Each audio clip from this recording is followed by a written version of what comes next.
manifestação Loronsori em recinto Parlamento Nacional consegue harrar careta tolo rua Rusi PNT no idecelo com a União Europeia.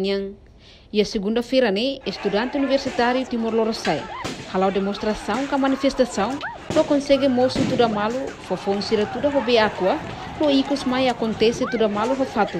Pode resulta careta tolo rahu, tamba fato com a banheira para ela e recinto Parlamento Nacional.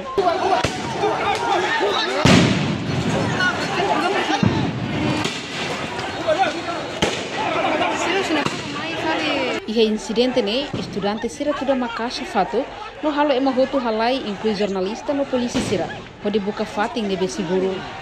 Ha foi na equipa conjunta calma a situação, porta-voz estudante UTL halau audiência ao presidente do Parlamento Nacional, no icos mai Parlamento decide cancela sua careta para o fom. Mas bem audiência bancada tolo de Tanesan CNRT, PD no conto, enquanto bancada Fretelin no PLP, la marca presença e audiência E a Sorencelo, representante da sociedade civil, atual pescador Azar Inocêncio de Jesus Xavier, reconhece e não considera estudante sira nebe tudo careta tolune. Lá a disciplina no menos controla o sira ne porta-voz, inclui parte de segurança. A falha e a controle. É parte da opinião tem que então só na polícia atu usa nenia capacidade atu identifica autor sema sira ne. Também tem ação lá foi be halo anarquismo. Sekarang salva na sana, lawan itu mais estraga na sana. Individu rumah makalo dan ni assume a responsabilidade. Ni assume a responsabilidade para apa na beni hal.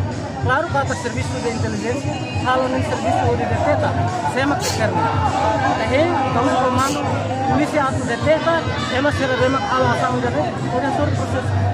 Significa que infiltra a terceira pessoa. Ok, nem usi para polícia nem serviço. Também, a parte do estudante sira, até continua a manifestação, mas tem que ter disciplina.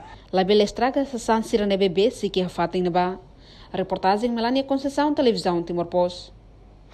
Janela informação ba emohoto. Atua tem informação atual dia clio. Kita haluha. Haneham botão subscribe, like. Halo comentário no fahe tutang ba media sosial hoto.